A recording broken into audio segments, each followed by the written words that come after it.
Great morning, world. Let's clean up that lens. Great morning, world. Great morning, humans. This is your boy, Dr. JC Dornick, and welcome to another edition of the Make Sense with Dr. JC podcast, our Monday live edition, where we take one of the extraordinary books that I've read and pay it forward and share it with you in summary. So, in effect, every Monday, you can read a book with me in 20 to 30 minutes. Funny, I say 20 to 30 minutes because it's never really 20 minutes, more like 30 minutes. But today, I'm going to do you the favor of jumping right into it. So today, we are going to review Think Again by the amazing Adam Grant, one of the most impactful books I've ever read, and just love his stuff. And this is going to be about why rethinking, the idea of rethinking, is potentially the secret to growth and originality. And we're going to take a deep dive into Adam Grant's masterpiece. This is what we would call a masterpiece, and how it connects personal mastery and the interface response system. So we're going to talk about the power of rethinking today, just to set the stage. And I just want to say a couple of things about this episode you're about to embark on with me. And I'm honored that you're going to spend the next 30 minutes with me. So this is the power of rethinking in a fixed world. Important to note that we live in a fixed world. And if you don't think you live in a fixed world, that's the sign that you do. Interesting. So in a world that celebrates certainty and decisiveness, Adam Grant's Think Again, the power of knowing what you don't know. That's a power move today, knowing what you don't know. It's a refreshing call to embrace doubt, curiosity, and intellectual humility. Say that again for the podcast. And intellectual humility. Grant challenges the idea that being right is the goal, right? This is the problem in our world. He challenges the idea that being right is the goal, and he invites us to value learning, evolving, and rethinking as the true markers of growth. This is very conducive to the work that I do. Great morning to those of you that are joining us live on all the channels. And I apologize, we were unsuccessful at streaming to Instagram today. We'll get it right next time. So this book is a guide for anyone seeking to break free from ineffective, rigid thinking patterns, which is an interesting thing to just think about right there, because if you don't think that you're in an ineffective, rigid thinking pattern, you might be. And we're going to help them overcome personal biases and unlock the power of original thought. Wouldn't that be awesome if everybody just started having an original thought? I just love that idea. So on a personal note, I am a huge fan. So I don't review books that I just think are mediocre. This is an extraordinary book and an extraordinary author and organizational psychologist. So on a personal note, I'm a huge Adam Grant fan. Particularly what I'm a fan of is his unique ability to take potentially complicated concepts. I love people like this, and translate them in a fashion that both makes sense and is fun. If you listen to his audiobooks, he's a lot of fun. He's got a good sense of humor. In other words, his books, lectures, and all the assets that he provides, and they'll all be in our description, they're delicious to consume. You know, I'm very big on controlling what I consume, because what we consume ends up being what we assume. So I am a big fan of consuming this. So in this review, we're going to make sense of the top insights, distinctions, and takeaways from this book, Think Again, and how Grant's concepts correlate with the interface response system. Anytime you read a book and you pick up some like really, really cool concepts, I encourage you to relate them to your strategies and your systems of making sense of things, to see where they fit in. Otherwise, you'll be prompted to either buy into what somebody's saying and then live a life based on the way they should live it, or integrating it into your life, the keyword integration. And we're going to learn about the fact that rethinking could potentially be a critical thing for our personal and professional development. So I want to welcome everybody to the Make Sense with Dr. JC podcast. This podcast covers topics, in case you didn't know, that expand human consciousness and performance. On the Make Sense podcast, we acknowledge that it's who you are that determines how well what you do works, and that perception is a subjective and acquired taste. When you change the way that you look at things, it's then that the things that you look at begin to change. As a reminder, the Make Sense podcast is sponsored and primarily funded by the Make Sense Academy. And I say primarily funded because we do have funding from advertisement, but primarily funded by the Make Sense Academy, our private community and mastermind where confusion dies and progress thrives. That's my new tagline. So the Make Sense community members are open and curious seekers of growth and expansion and apply the Make Sense principles, strategies, and systems to move from a state of simply going through life to growing through life. So check out the Make Sense Academy, risk-free, for less than you will spend on stupid shit today that you don't need. So welcome, my friends, to the uprising of the sleepwalking masses, and welcome to the Make Sense with Dr. JC podcast once again. So let's talk about the author. In a lot of book reviews, they don't do this, and I know that we're supposed to like algorithmically get right to the point, but I think it's important for you to know a little bit about Adam Grant, and he's a pretty amazing guy. So Adam Grant is a renowned what's called organizational psychologist. So just think about what that means. You know, that's a very, very big word, organizational. So he is very, very into human behavior, but as it affects, things on an organizational level. And he's a best-selling author and one of the world's top-rated professors at the prestigious Wharton School of the University of Pennsylvania. Known for his research on motivation, generosity, and original thinking, Grant has authored multiple bestsellers, including Give and Take. These are great books, by the way. Recommend you get them all. Give and Take, the originals. He's also been the leading voice on work culture, leadership, and human potential. And he hosts the acclaimed Work Life with Adam Grant podcast, which is part of the TED Podcast Collective. Maybe one day I'll be part of the TED Podcast Collective. What do you guys think? So here's something interesting to note about Adam Grant that not everybody knows unless you've read the book. In the late 1990s, something really interesting happened. There was a young incoming Harvard freshman that sought to connect with his future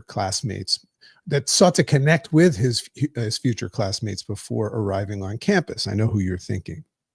Utilizing AOL's profile search back then, what he did was he identified and contacted fellow admitted students, and he created an email list that eventually included almost 200 peers. It was formerly known as the E Group. This was a very, very big thing that happened. This initiative allowed many students to establish connections prior to starting their college journey. Now, kids today are like, duh. Well, this is where it started, duh.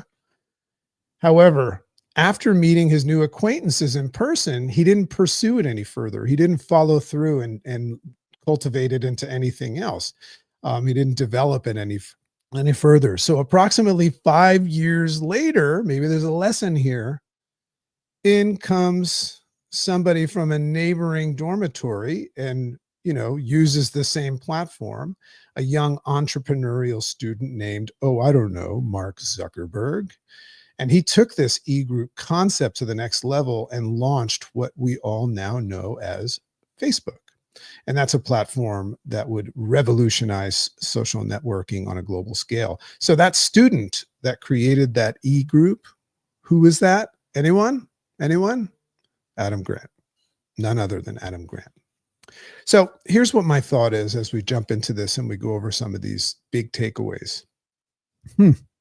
Just thinking about, when's the last time that you allowed yourself to rethink something? And what do you think about rethinking? What have you been taught about rethinking? So the question is this: why would we not allow ourselves to rethink and reconsider things, knowing that there's even a remote possibility of a better way of looking at things? This is a very, very interesting topic, and it's connected to a lot of things. But why wouldn't we let? Well, there's reasons why you wouldn't let yourself rethink things, and we're going to look at them. So let's look at why rethinking could be something that is very, very essential to your growth. So, one of Grant's central messages is that our success, happiness, and growth are often limited not by what we know, or sorry, not by what we don't know. That's not what limits us.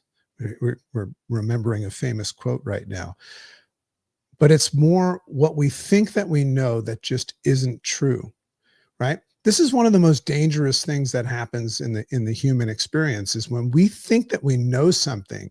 In matter of fact, and we're positive and we're sure, exclamation point, but it's not true. And we have to, pull some interesting things into our mindset and our game plan when we kind of know that something's not true or that it might not be true. What if we just threw the might? And if you do any research on what's going on with simulation theory and stuff, that there's more of a chance than not that nothing that we think is true, right? They're all just theories that we've tethered to in our best effort to make sense of things. So as you know, there's a famous Mark Twain quote, and that is, it ain't what we don't know that gets us in trouble. It's what we think we know that just ain't so. So I'm just going to go on the assumption that this was one of Adam Grant's muses for this book. I love that quote. So the danger here lies in cognitive biases, right? These are protective measures that we take when we think that we know something that just ain't so. And there's all sorts of different biases, such as confirmation bias, where we seek information that comes or that confirms our existing beliefs. And there's also a new one we don't talk about very often on the show, and that's called the desirability bias. And that's where we believe things simply because we want them to be true. Man, what an interesting thing for you to just ponder today. What are some things that you believe in today that you don't really have any reason to believe are factual, but you want them to be true? Personal growth very much is predicated on that, right? Deciding what you want and why, and going after it with reckless abandonment. So much of our lives are affected by this desirability bias. We've actually been taught to leverage our success by it. So these biases keep us locked in what's called rigid thinking. Do you know anybody, maybe even you, that is rigid in their thinking, closed, and it prevents us from entertaining the potential of better alternatives?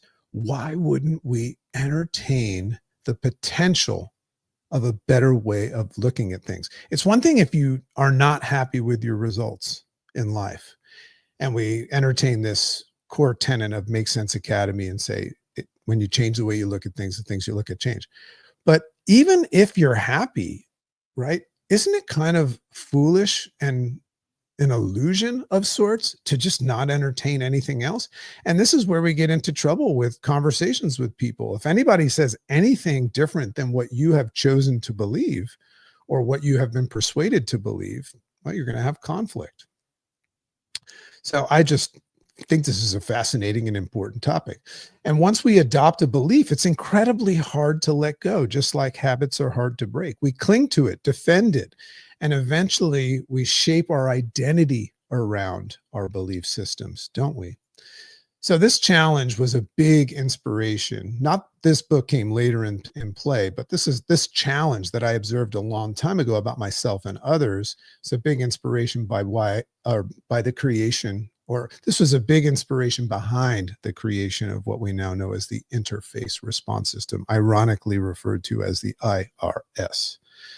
Don't know how that happened. So Grant offers a solution to this problem, and it's to adopt a mindset of a scientist. I talk about this a lot. You know what's funny about scientists? Scientists get excited when they're wrong. You know why?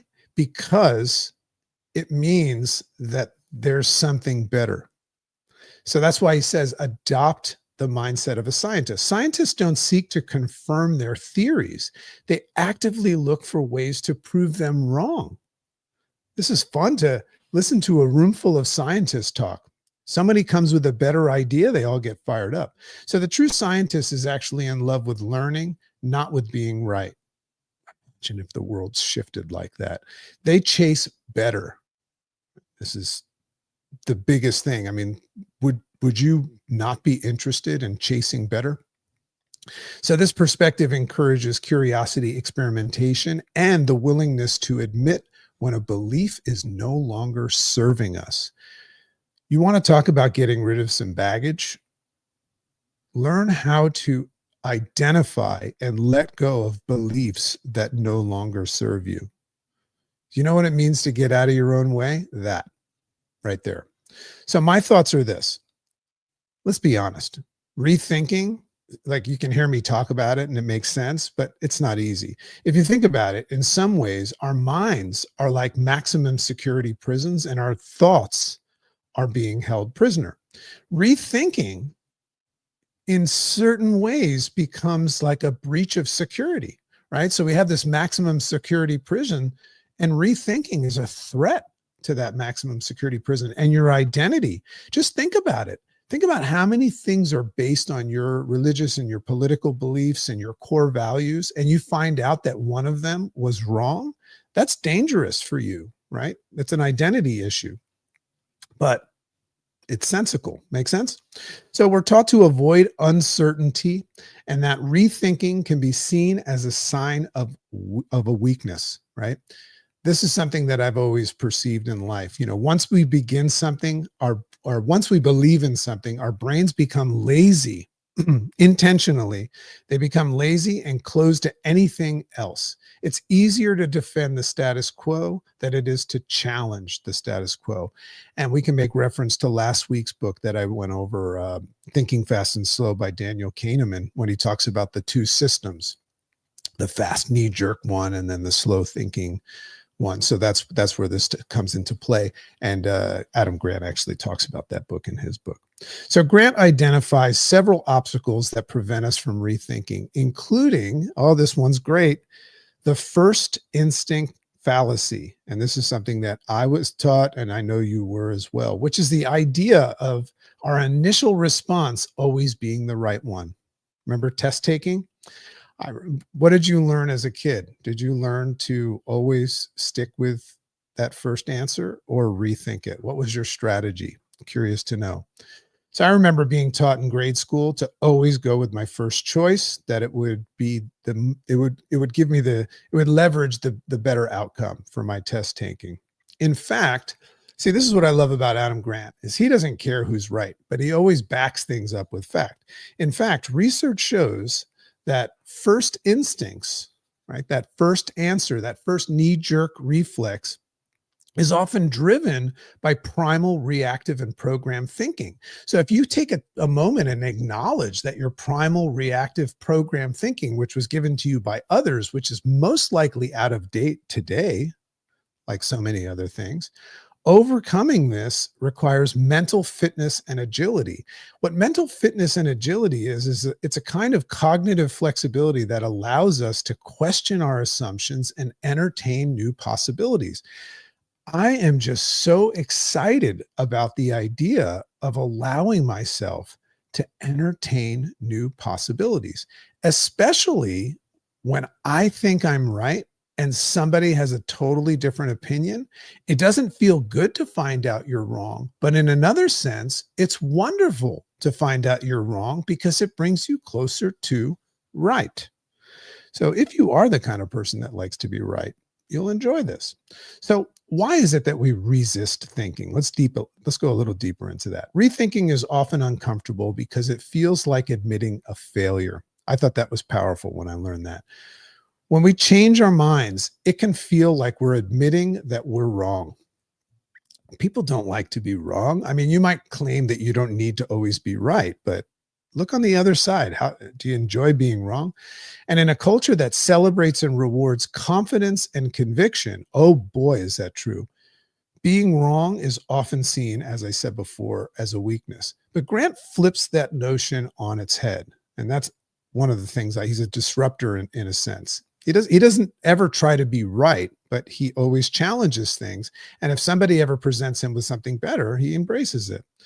So he flips that on its head. Discovering that you were wrong is actually a moment of growth. If you like personal growth, it's great to find out that you're wrong because it's the moment that you become less wrong.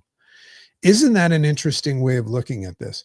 When we discover that we're wrong and we get rid of that wrong, it makes us less wrong. We have less wrongs walking around. And I don't know about you, but when I think I'm right, somewhere in the back of my mind, maybe in my shadow, I kind of know that I might be wrong and I'll do everything in my power to protect it. But it's kind of like nice when you find out that you're wrong. It's like, okay, I'm going to get rid of that wrong. So if my desire were to be right, and I've spent many, many days trying to be right, then admitting I'm wrong is me being right about being wrong, isn't it? Make sense?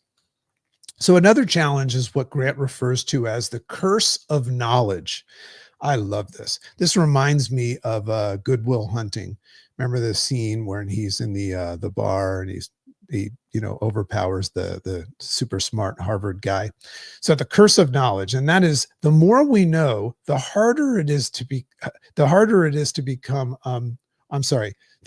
it becomes to see what we don't know.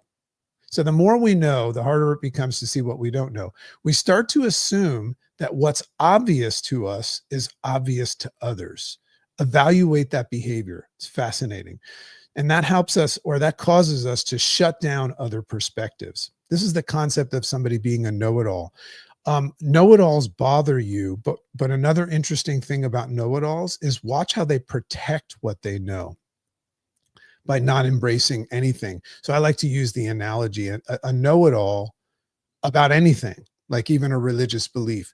They have their if you look at it like an SD drive, they have their write protect switch off, meaning they're not allowing, or I'm sorry, write protect switch on, not allowing any new information. So if you were an open and curious person, you would leave it open, and that's a very brave move, but a confident move, meaning I'm going to allow myself to entertain all different perspectives. It doesn't mean I have to embrace them, but I am chasing better. So this is where something called the Dunning-Kruger effect kicks in.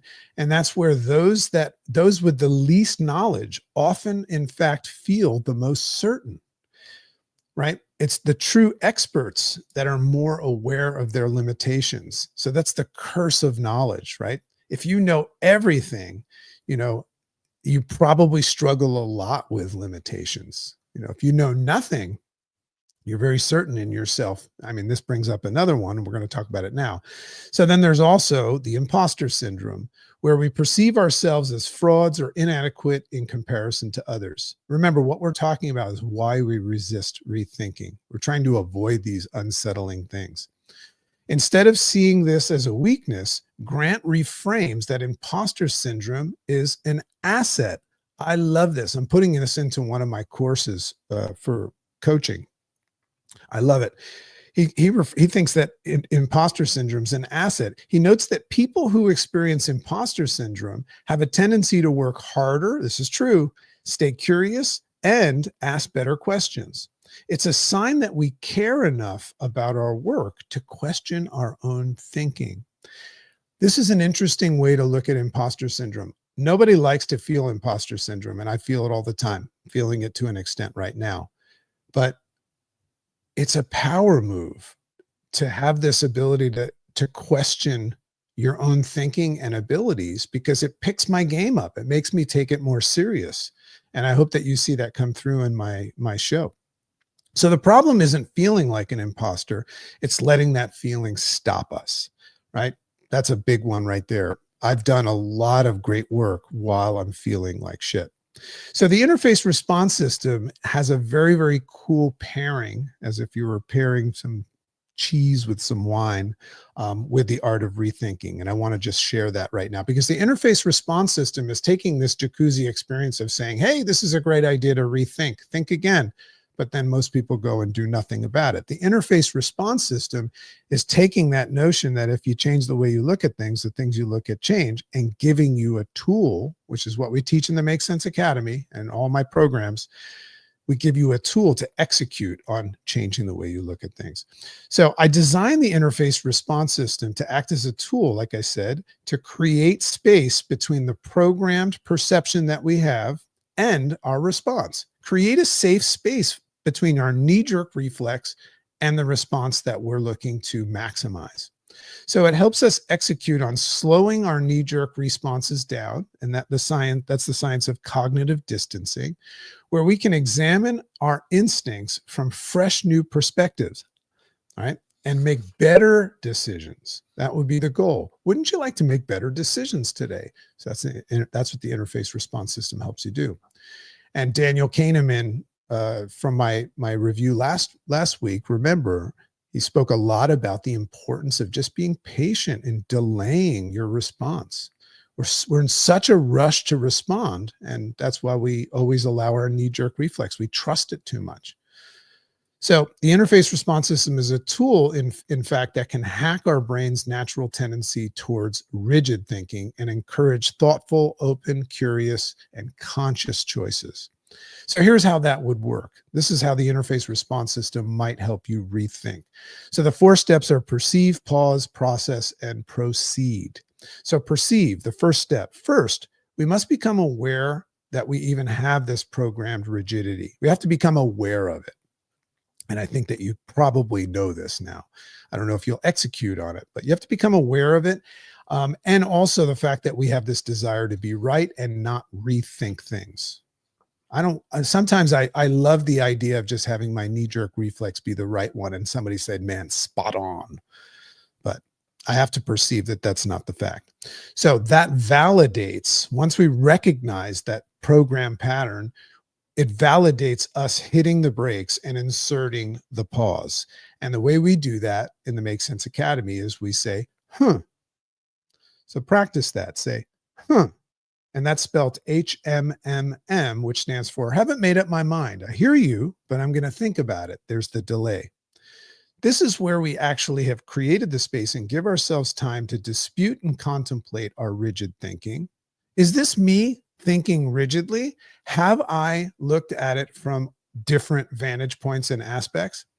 And it gives us time to dispute and contemplate our rigid thinking and allow ourselves to access those new, open, and curious perspectives. And that's where the magic happens.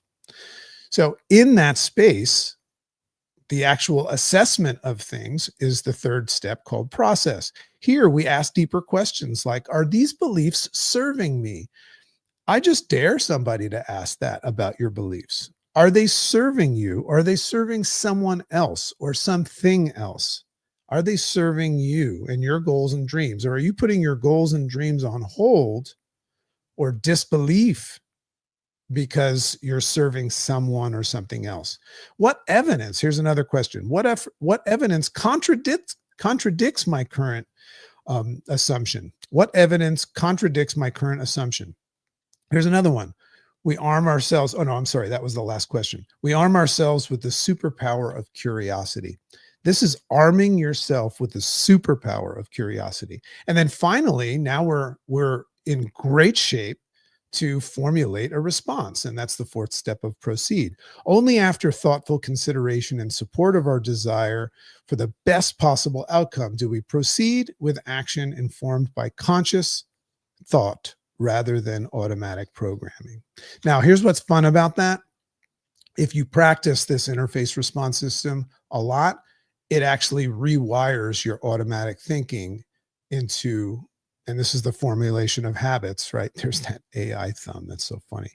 And you can actually put healthy responses on autopilot, but you're always going to have to rethink them because they might not apply down the road. So the interface response system isn't about slowing you down indefinitely. It's actually about ensuring that when you move forward, you're doing so with clarity, confidence. It's about shifting from rigid to open, from automatic to intentional. Again, chasing better is the goal, and we're doing that as a scientist. Make sense? So what's at stake here? The truth is, failing to rethink can cost us dearly. It can lead to poor decisions, missed opportunities, and broken relationships. A great example of this is the amazing Steve Jobs. he was intentionally, or I'm sorry, he was initially incredibly, like, feverishly resistant to the idea of a mobile phone. He hated mobile phones. He didn't want to have anything to do with mobile phones. He hated the idea and demanded, insisted that Apple never would get into that industry. It was only through rethinking and the persistence of his intentionally hired disruptive team at Apple that he entered the smartphone market, which ended up being one of the most successful ventures to date, right? He loved it. So he was a genius in many ways, but he was also empowered with rethinking. So Grant also discusses how overconfidence and rigidity can lead to stagnation. And I love to be the killer of stagnation. I love, I've been playing with this idea of what Make Sense Academy does, and my Make Sense coaching program says we don't sell personal growth, we sell the death of stagnation. I love that. So the rigidity can lead to stagnation, both personally and professionally. The problem isn't making the wrong decision. It's refusing to question the decision when new information arises. Oh, I wonder if that's landing. So if we stay trapped in the same thoughts, we fall victim to what Grant calls idea cults. Oh, this is fun. And those are environments where environments where dissent and discourage, or I'm sorry, dissent is discouraged. Let me read that again for the podcast. If we stay trapped in the same thoughts, we fall victim to what Grant calls idea cults. And those are environments where dissent is discouraged and conformity is king in an idea cult. In these spaces, curiosity dies, it becomes suffocated, and innovation halts. Worse, we risk becoming puppets to the ideas that we never truly had the opportunity to examine. Our strings are being pulled by biases we refuse to confront for whatever reason. We're just trying to go along and fit in. And I'll question you right now. If you find yourself protecting a position in any way, shape, or form, and that position as an absolute fact, and looking at its opposing position as an absolute fallacy, you very well might be in an idea cult. Sorry. So the joy of being wrong. If there's one takeaway from Think Again, it's this: being wrong isn't failure, it's freedom. It's the chance to grow, to expand, to move beyond limitation. And when we practice rethinking, we unlock deeper levels of empathy, understanding, and authenticity. Grant even introduces a concept called the confident humility. I love confident humility. How would I say that? I love people that exhibit confident humility.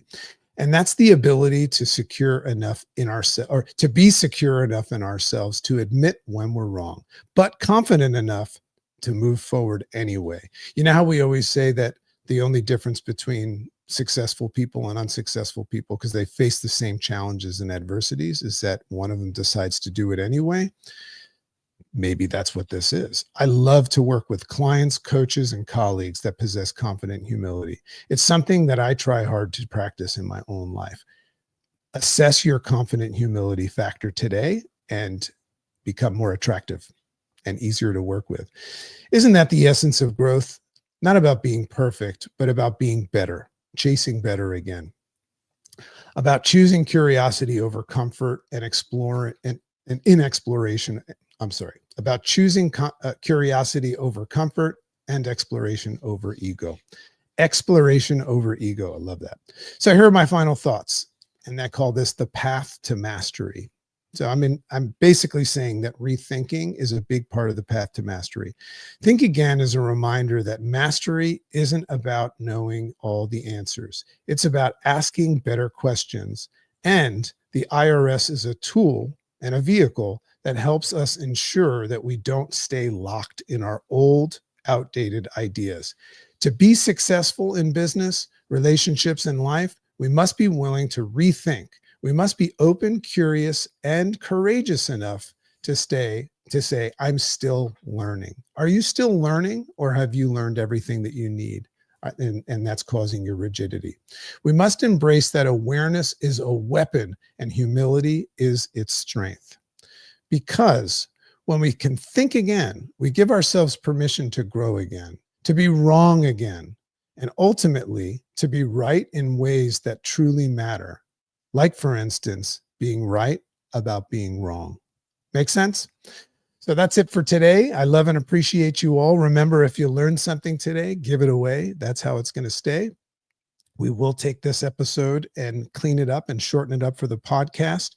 And for those of you watching live right now, we just dropped an amazing episode today, and that was the interview with the amazing Dr. Jill Bolte Taylor from the famous TED Talk and the author of Whole Brain Living. So go check that out.